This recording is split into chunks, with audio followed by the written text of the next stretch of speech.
నీకెదురయ్యే శోధనలు కూడా అంతకంటే గొప్పగా ఉంటాయి. ఇంత గొప్ప సంకల్పం దావీదు మీద దేవుడు కలిగి ఉన్న తర్వాత దావీదును చంపటానికి సింహం వచ్చింది, ఎలుకబంటి వచ్చింది, గొలియాతు వచ్చాడు, చివరికి దయ్యం పట్టిన రాజు ఒక ఆయన ఉన్నాడు. 21 ఎవరన్నా ఏమి సుట్టమయ్యన్నా సౌలు రాజు 21 సార్లు హత్యాయత్నం చేశాడు. నేనంటా బిడ్డలరా, దేవుని సంకల్పం నెరవేర్చబడే వరకు అడుగడుగున శోధన, అడుగడుగున శోధన, అడుగడుగున శోధన. తమ్ముళ్ళారా, చెల్లెలరా, మీలో ఎవరైనా రకరకాల శోధనల మధ్యలో చిక్కుకున్నారా?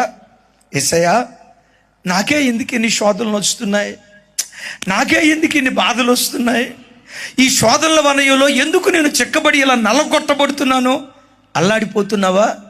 నీతో ఈ మాట చెప్పటానికి దేవుడు నన్ను ఇక్కడికి పంపించాడు. ఏంటో తెలుసా? నీ మీద దేవునికున్న సంకల్పం బహు గొప్పది కనుక, బహు ఉన్నతమైనది కనుక, బహు కొలవలేనిది కనుక తట్టుకోలేని కొన్ని శోధనలు నీ బ్రతుకులు ఎదురవుతున్నాయి.